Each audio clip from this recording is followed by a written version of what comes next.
Com esta apresentação, eu pretendo dar início a uma série de outras que objetivam discutir alguns mitos e preconceitos a respeito da utilização de produtos da cannabis na medicina. Meu nome é Antônio Valdo Zuardi, aqui estão listados meus conflitos de interesse. Eu sou professor titular de psiquiatria da Faculdade de Medicina de Ribeirão Preto, da USP, atualmente como professor sênior. Como esta é a primeira dessas apresentações, nós vamos comentar a respeito da história do uso da cannabis na medicina e seus aspectos socioculturais. A cannabis é uma das plantas mais antigas cultivadas pelo homem, com diversas utilizações. Como ela é uma planta rica em fibras, ela tem sido usada desde o seu início para a confecção de corda, de tecidos, posteriormente de papel. Ela também tem sido utilizada como alimento. Os seus grãos muitas vezes dão origem a óleos com finalidade alimentar. E finalmente como droga, tanto como droga psicoativa quanto como medicamento. O cultivo da cannabis na agricultura, ela é também bastante antiga.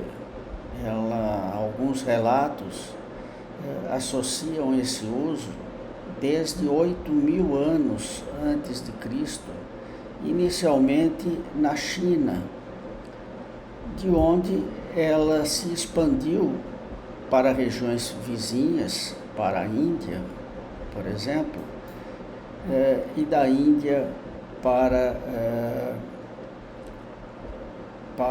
a África, né? Inicialmente para a Arábia, depois para a África. Também esse cultivo da cannabis na agricultura foi levada pelos citas até a Europa no século I desta era. E da Europa chegou até as Américas após o descobrimento.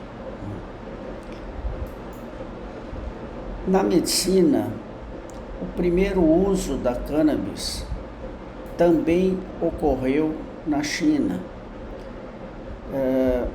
por volta de 2.700 anos antes de Cristo.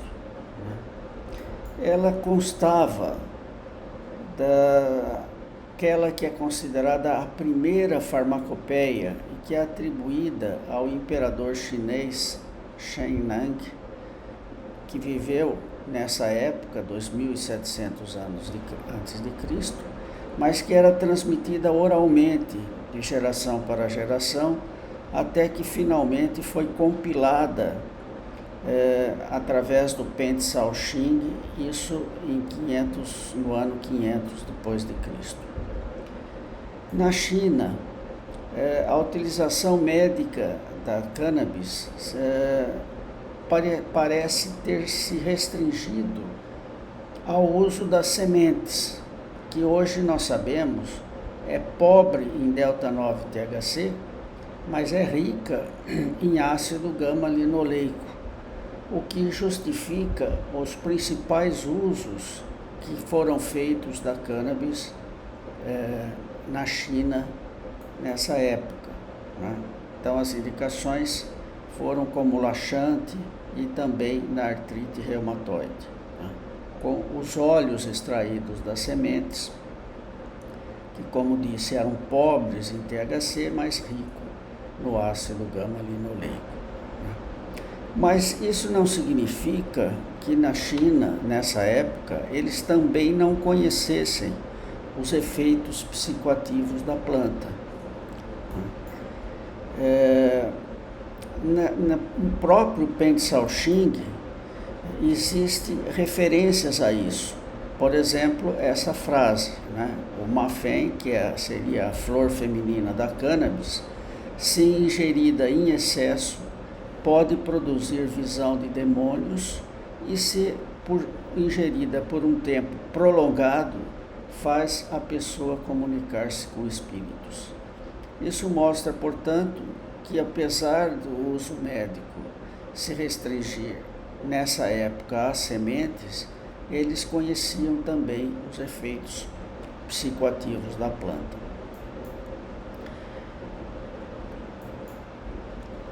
A partir, ainda nessa época, um pouco à frente, em 1700 anos antes de Cristo, existem também referências ao uso médico da cannabis no Egito, né? Essas referências estão contidas em alguns papiros, né, onde existe referência a esse termo, né, que significa, que se refere a cannabis, e também grãos de pólen da cannabis foram encontrados, por exemplo, na múmia de Ramsés II, no ano 1213 a.C.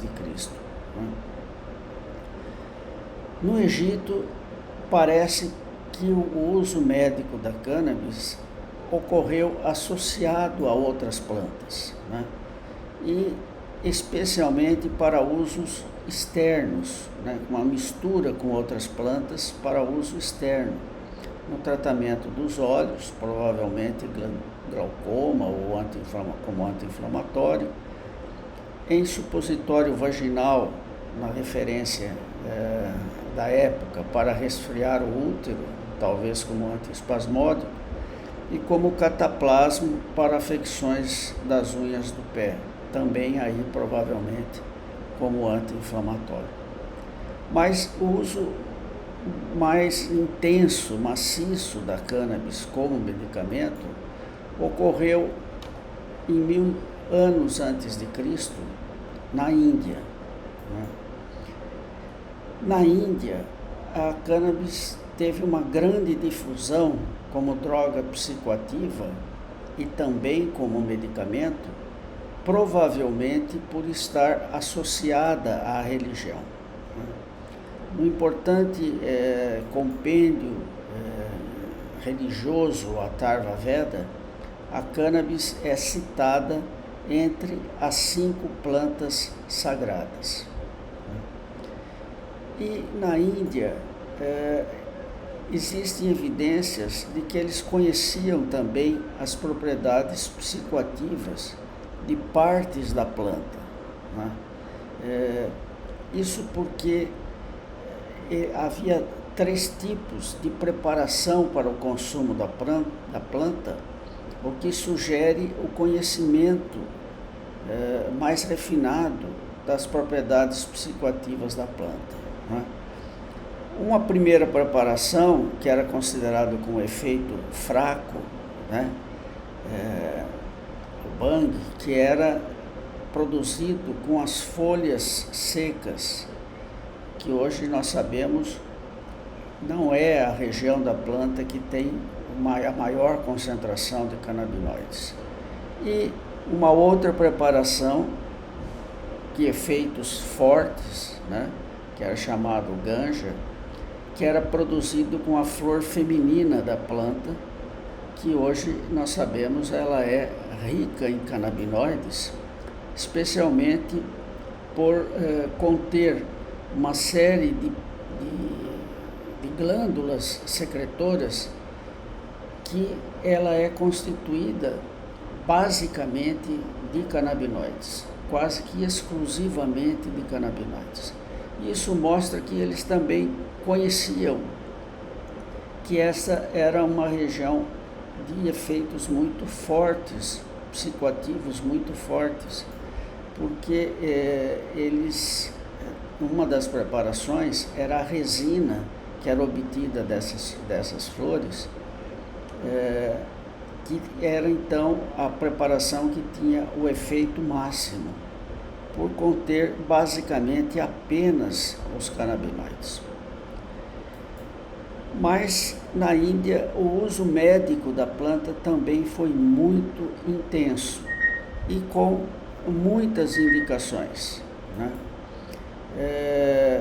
Por exemplo, como analgésico, né, nas neuralgias, nas cefaleias, na dor de dente, como anticonvulsivante na epilepsia, na raiva, como miorrelaxante no tétano, como tranquilizante na ansiedade, na mania, na histeria, na insônia, como anti-inflamatório nos reumatismos e outras doenças inflamatórias, como antibiótico na erisipela, na tuberculose e também para uso tópico, como antiespasmódico nas cólicas e diarreias, como antitussígeno na asma e nas bronquites, como anestésico, como antiparasitário, como estimulante do apetite, como diurético. Então nós vemos que realmente o uso médico na Índia era muito intenso desde 1000 a.C. e continua até os dias de hoje. Da Índia, esse uso médico de produtos da cannabis se estendeu para regiões próximas, como o Tibete, a Assíria e a Pérsia, no ano 700 a.C. Provavelmente, isto se deve à grande influência religiosa e médica que a Índia tinha sobre essas regiões próximas, né, do Oriente. No Tibete, os conceitos do uso médico da cannabis derivam muito da própria medicina indiana e, portanto, as indicações também eram muito semelhantes. Na Assíria, predominou o uso externo, em edema e hematomas, e também interno, na impotência, na artrite e na litíase. E na Pérsia existem indicações de que eles identificavam que a cannabis tinha efeitos euforizantes iniciais e disfóricos tardios, fato que hoje está bem comprovado, dependendo então do conteúdo, da densidade de delta-9-THC naquela preparação.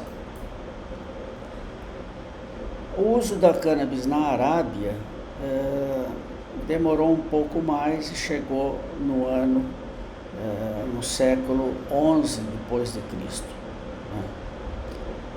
Na Arábia também o uso médico de produtos da cannabis foi muito importante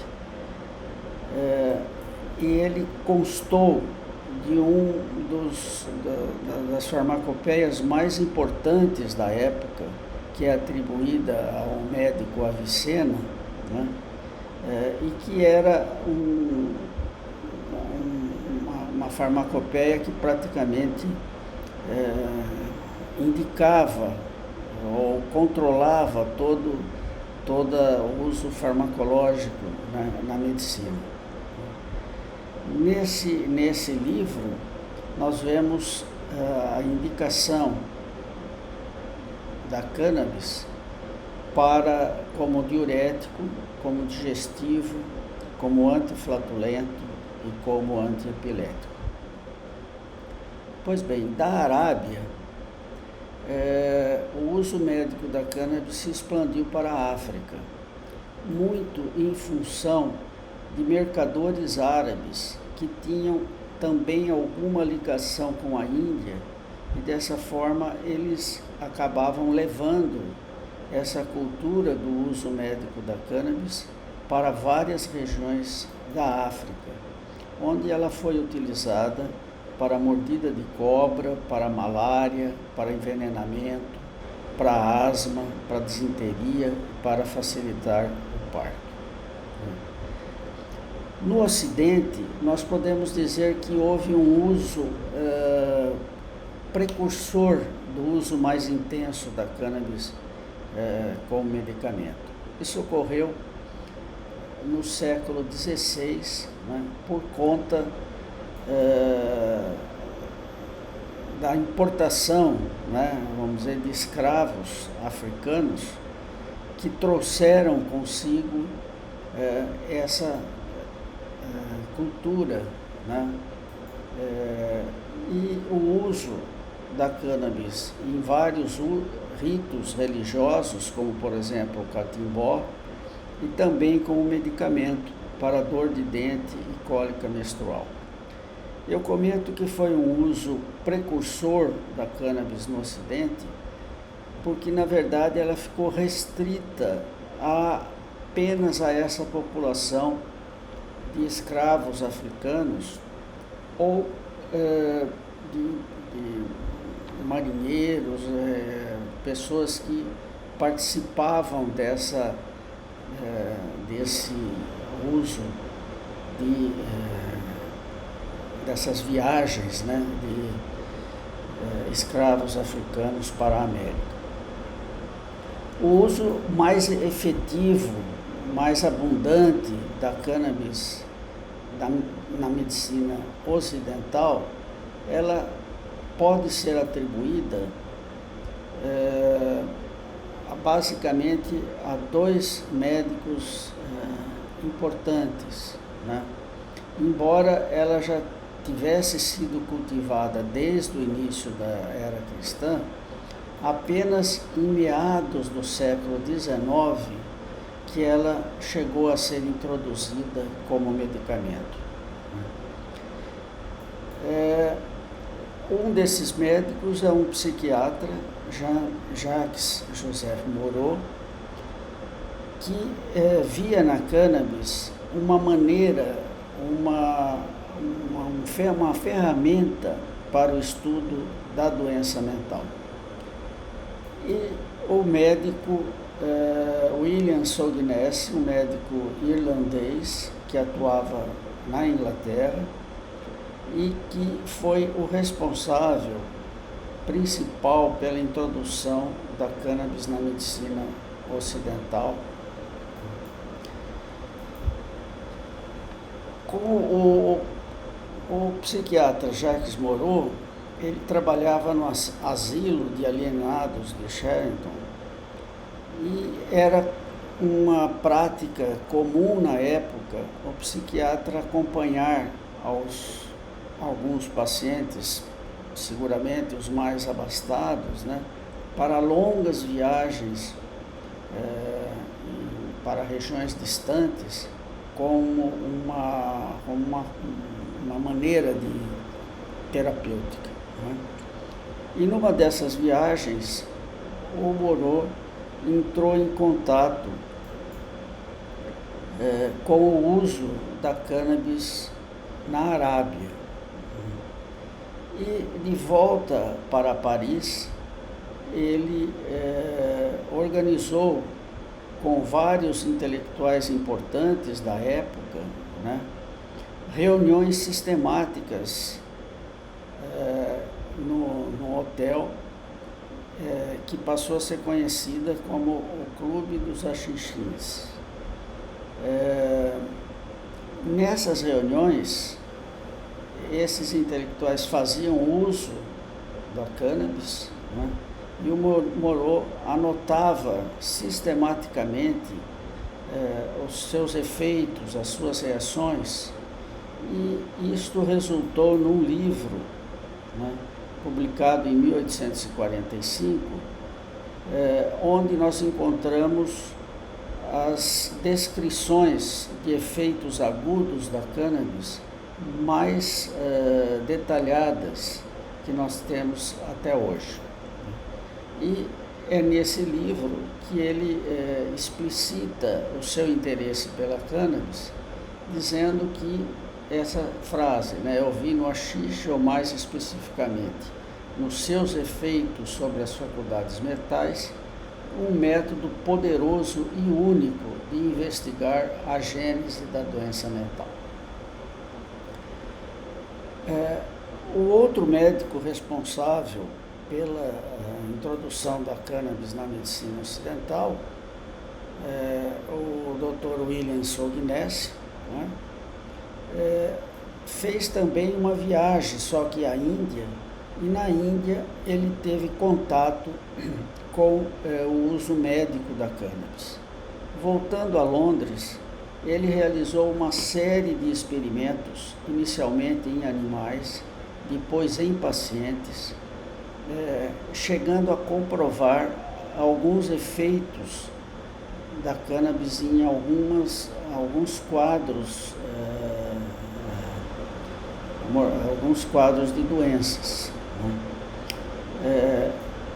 Essas experiências são relatadas também num livro atribuído ao William Solness, em 1839, onde ele descreve esses experimentos e conclui pela utilização da cannabis como agente terapêutico no reumatismo, nas convulsões, no espasmo muscular,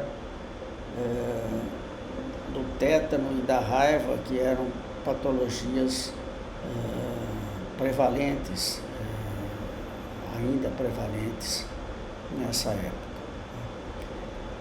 Esses relatos de William Solness tiveram um grande impacto na medicina de toda a Europa e de lá para os Estados Unidos,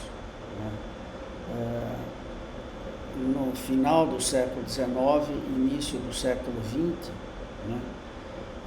o que motivou mais de 100 publicações a respeito da cannabis como medicamento na segunda metade do século XIX e resultou no fato dos principais laboratórios farmacêuticos da época lançarem produtos com extratos obtidos da cannabis. Nós temos aqui, então, vários laboratórios importantes da época, que lançaram esses produtos com diferentes indicações.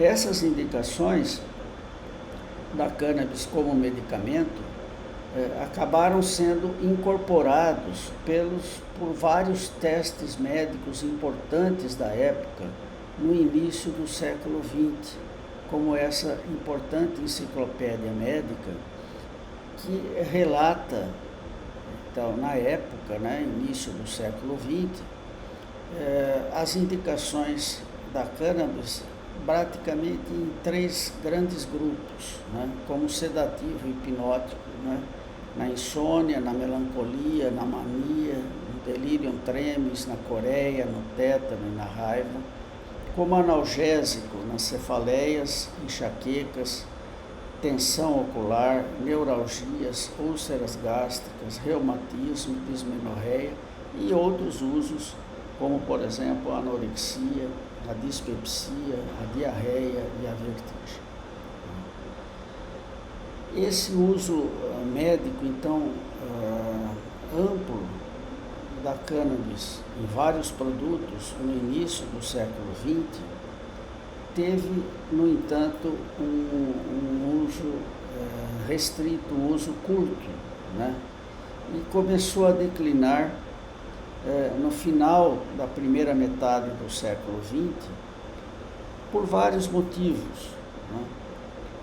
O primeiro deles é que na época não se conhecia quais eram os componentes, quais eram as substâncias que faziam parte da cannabis. E dessa forma, esses extratos passavam a ter efeitos não muito replicáveis. Hoje nós sabemos que a cannabis é composta de uma grande quantidade de substâncias com efeitos diversos e às vezes até opostos. Então, dependendo da concentração desses diferentes componentes nas amostras da cannabis ou nos extratos da cannabis, faziam com que esses efeitos nem sempre fossem replicáveis.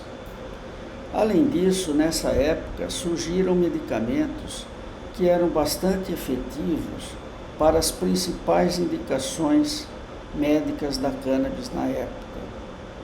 Para a dor, por exemplo, surgiram as aspirinas.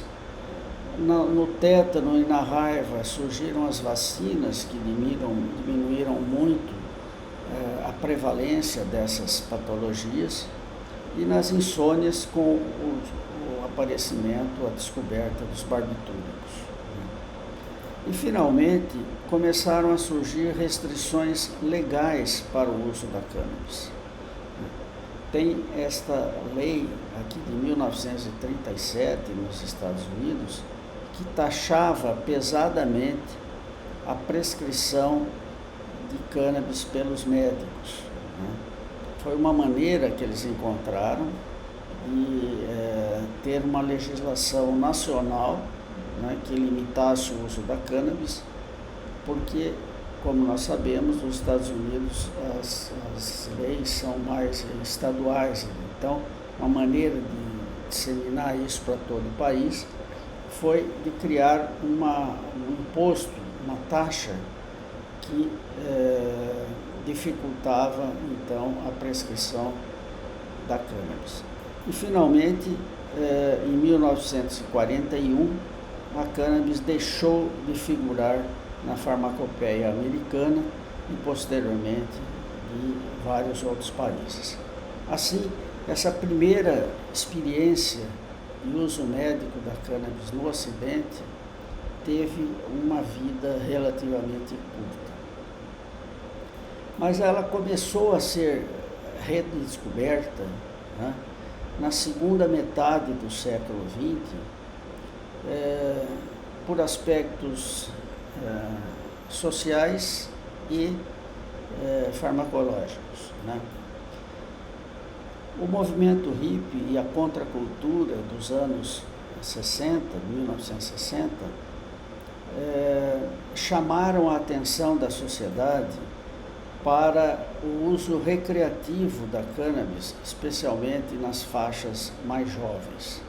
Uma demonstração clara disso é que a prevalência do uso da cannabis, pelo menos uma vez na vida, em jovens, em adultos jovens, cresceu exponencialmente nesse período, e na década de 80 ele chegava a quase 70% dos adultos jovens que já haviam usado a cannabis pelo menos uma vez.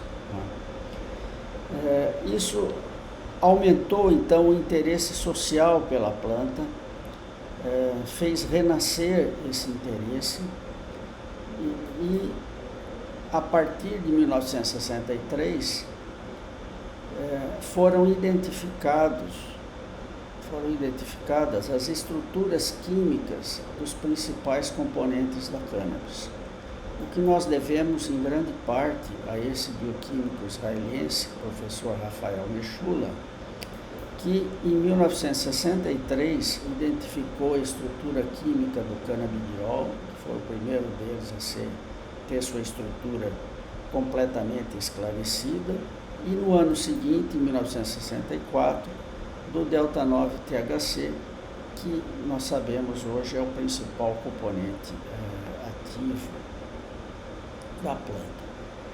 Em seguida, o próprio grupo do professor Rafael Mechula identificou a estrutura de mais um grande número de canabinoides, e hoje nós sabemos que o número de canabinoides na planta chega a mais de 60 canabinoides. Com isso, então, houve uma mudança no patamar de pesquisas com a cannabis. Até 1960, as pesquisas com a cannabis eram feitas com a planta inteira, como já foi dito, sem saber exatamente qual era a composição farmacológica desses componentes. A partir da descoberta dos canabinoides, da identificação da estrutura química dos canabinoides, as pesquisas da cannabis passaram a serem feitas com os canabinoides, né? Especialmente com o THC, que é o principal constituinte ativo da planta, mas também com o canabidiol. Com isso, o número de publicações com derivados da cannabis aumentou significantemente. Nós vemos aqui, pelo número de publicações, que nas décadas de 50, de 40 e de 50, praticamente não existiam publicações sobre a cannabis. E a partir da identificação dos canabinoides, o número de publicações aumentou, atingindo um pico em torno de meados dos anos 70, que depois teve uma redução e se manteve estável em um determinado patamar nas décadas de 80 e 90. No final da década de 80, né, início da década de 90, uma descoberta fez com que essas pesquisas e o seu número de publicações aumentassem enormemente. Em 1988, foi identificado e clonado receptores específicos para canabinoides no sistema nervoso central, chamado CB1. Né?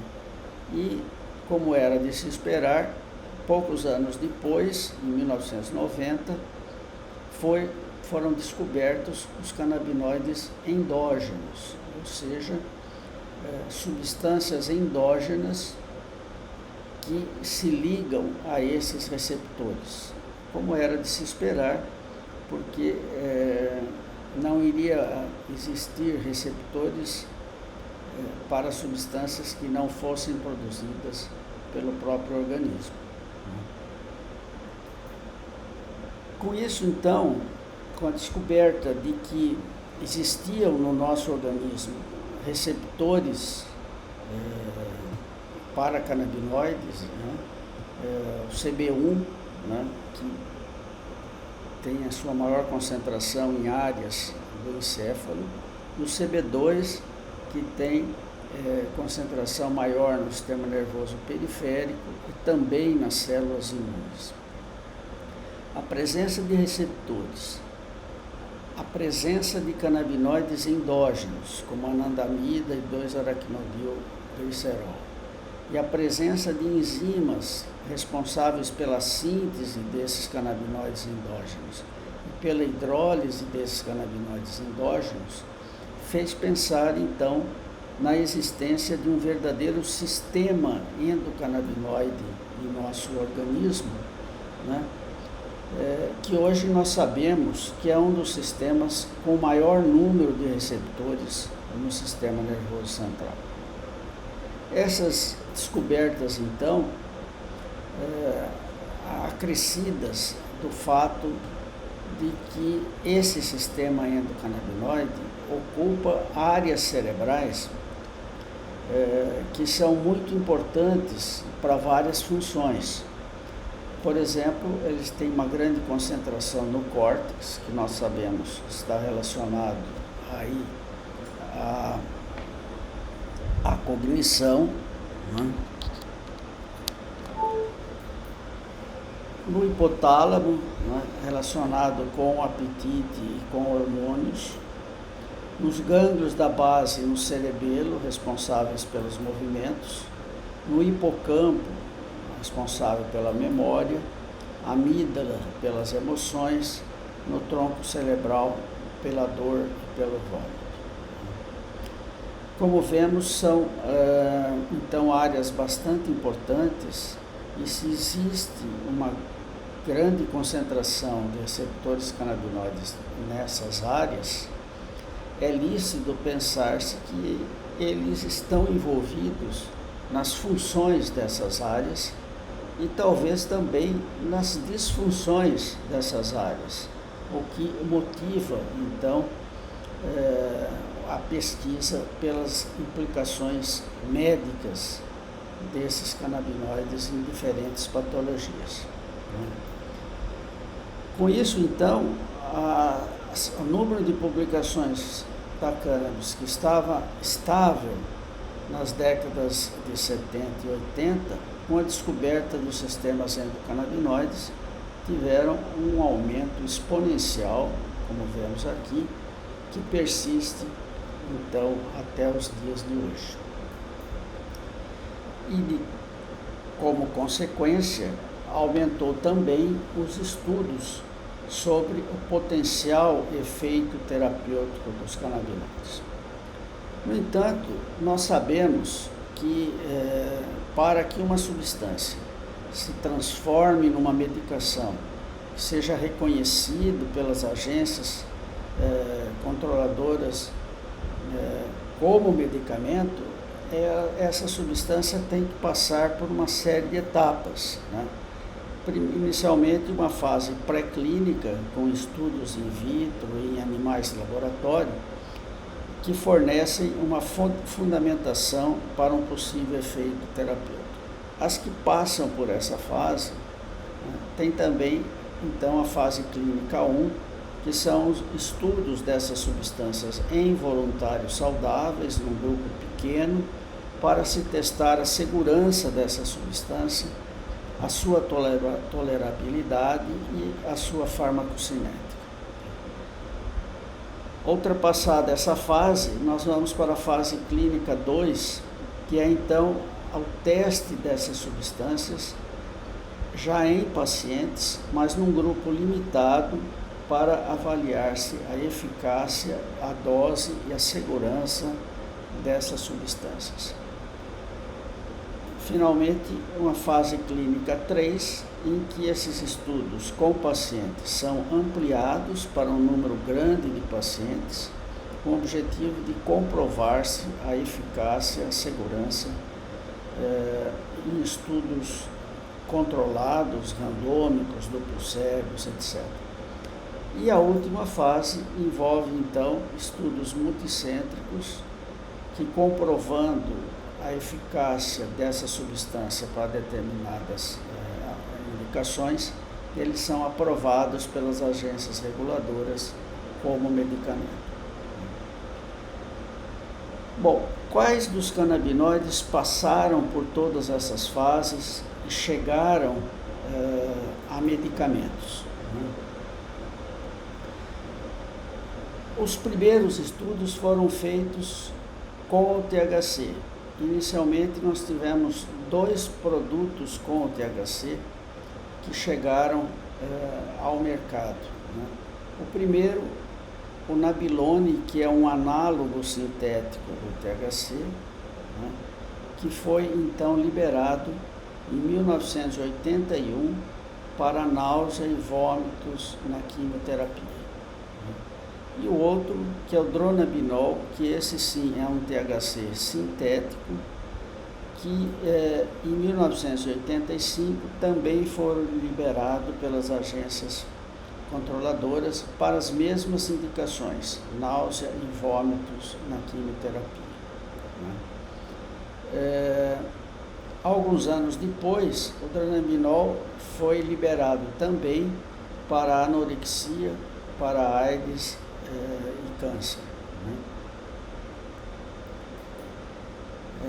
No entanto, outros canabinoides, além do THC, também podem ter efeitos terapêuticos. Essa era a dúvida que existia na época. Será que só o THC tem efeitos terapêuticos ou que outros canabinoides também podem ter esses efeitos terapêuticos? Na década de 60, quando o grupo do professor Rafael Mechula identificou um número grande de canabinoides, apesar disso, apenas o THC era considerado como droga ativa, porque apenas o THC reproduzia os efeitos mais conhecidos da cannabis. Esse conceito de que apenas o THC era ativo começou a mudar na década de 80, muito em função dos trabalhos de um pesquisador brasileiro, professor Elisaldo Carlini, da então Escola Paulista de Medicina, atual Unifesp, que iniciou estudos com outros canabinoides, né, especialmente o canabidiol, e demonstrou que o canabidiol tinha atividade farmacológica, que era diferente da do THC, mas tinha atividade farmacológica, né.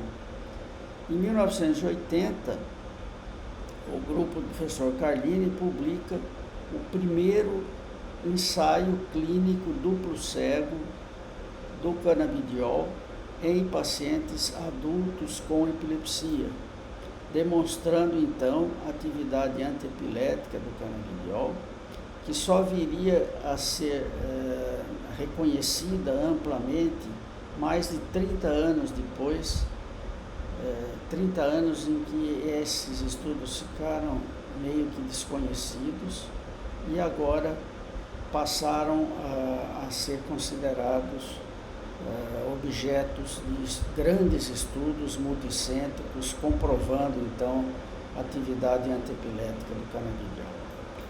Também nas décadas de 80 e 90, um grupo brasileiro inicia pesquisa em humanos e em animais com o canabidiol, basicamente com o canabidiol, para outras indicações que não apenas o efeito antiepilético, principalmente investigando a atividade ansiolítica e antipsicótica do canabidiol. Então, com esse interesse voltado para esse outro canabinoide, né, o canabidiol, as publicações com o canabidiol também tiveram um aumento nas décadas de 70, 80 e 90, mas nesse período é importante ressaltar que as pesquisas eram basicamente de grupos brasileiros. Havia um predomínio de estudos com o canabidiol por grupos brasileiros, chegando a 50%, metade, né, das publicações na década de 90. No ano 2000, foi descoberto o efeito anti-inflamatório e neuroprotetor do canabidiol. Com isso, então, as pesquisas com o canabidiol subiram exponencialmente, né? E hoje nós temos o canabidiol como uma droga muito estudada, muito pesquisada. Apesar de bastante estudada e bastante pesquisada, né, nós vemos aqui numa publicação do grupo do professor Rafael Michula, as diferentes indicações terapêuticas do canabidiol que estavam sendo estudadas na época, né? Além das conhecidas antiepilética, antipsicótica e ansiolítica das décadas de 80 e 90, uma série de outras, como neuroprotetor, como antiespasmódico, anticâncer, antidiabético, analgésico, enfim, uma série de outras indicações que passaram a ser estudadas. Além disso, outros canabinoides também passaram a ser estudados com outras indicações terapêuticas, evidentemente que numa quantidade menor do que o canabidiol, mas também vários deles estão sendo estudados para diferentes indicações terapêuticas.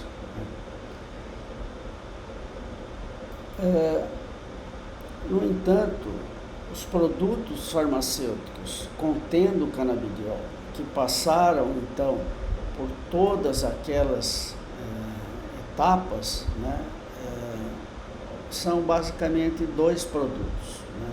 Um deles, que é uma mistura do THC com o CBD, ambos extraídos da planta, com uso inalado, né? Não por via oral, mas por uso inalado, que foi então liberado como medicamento em 2005, com as indicações de uso na espasticidade da esclerose múltipla e como analgésico nas dores neuropáticas e do câncer. E, mais recentemente, no Brasil, também foi reconhecido pela Anvisa, recebendo o nome de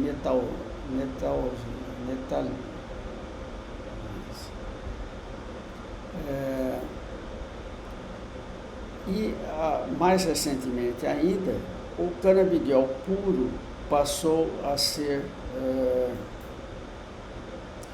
considerado uma medicação liberada pela Agência Americana de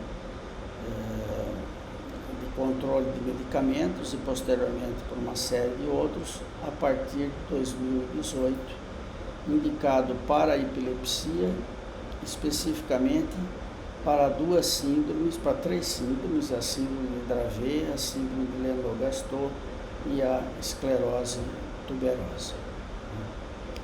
Então, com isso tudo, nós podemos dizer que hoje nós temos basicamente 4 produtos farmacêuticos com canabinoides que são disponíveis agora em 2024, né? O Nabilone para náusea e vômito, o Dronabinol também para náusea, vômito e anorexia, o Sativex para espasticidade e para analgesia e o Epidiolex para as epilepsias.